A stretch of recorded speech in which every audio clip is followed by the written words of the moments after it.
Arktická zima v Európe stále pretrváva. Aké mrazy čakajú Slovensko v najbližších dňoch? Aj to sa dozviete v dnešnej predpovedi, pri ktorej vás vítam. Dobrý večer. Studený arktický vzduch k nám stále zateká od severovýchodu po prednej strane tlakovej výše so stredom nad západnou a strednou Európou. Táto frontálna oblačnosť čiastočne zväčší oblačnosť na západe Slovenska, ale inak sa bude nad Českom rozpadávať. V noci a ojedinele aj zajtra do poludnia prinesie na západ slabé sneženie, popoludní zase môže slabo zasnežiť na východe územia. Mrazy nás budú trápiť aj naďalej. Dnes v noci môže klesnúť teplota v dolinách a kotlínach až do minus 30 stupňov.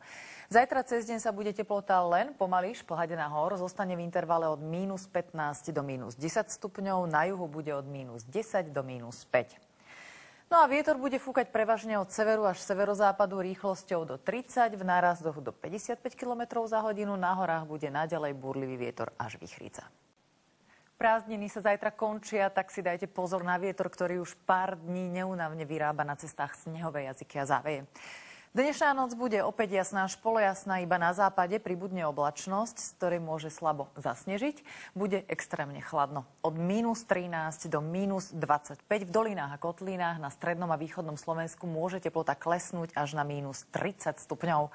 Po takejto mrazivej noci sa teplota zajtra cez deň postupne vyšplhá na minus 16 až minus 7 stupňov. Na pocit môže byť v dôsledku silného vetra stále veľa chladnejšie. Snežiť má však len ojedinele.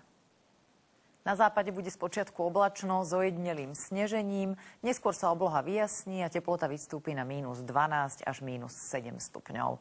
Na strednom Slovensku bude jasno až polojasno s teplotou od minus 16 stupňov na severe do minus 10 na juhu krajiny. Na východe bude spočiatku slnečno, prípadne iba malá oblačnosť. Popoludní od východu oblačnosť pribudne a ojedinele z nej slabo zasneží. Bude veterno a mrazivo od minus 15 do minus 10 stupňov.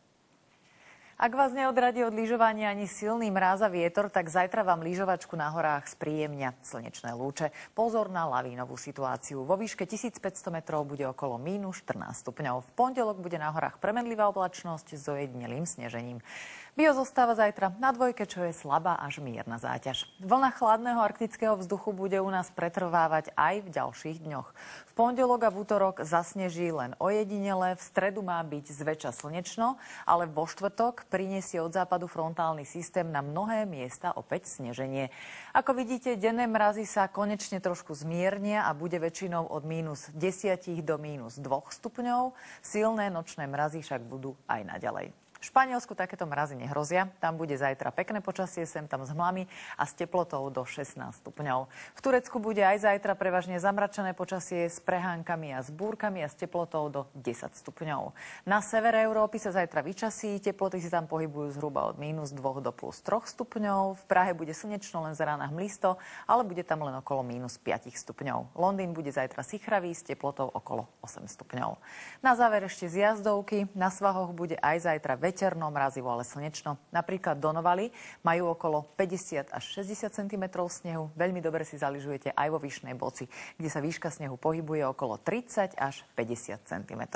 To je z počasia všetko. Ja vám želám pekný večer a dovidenia.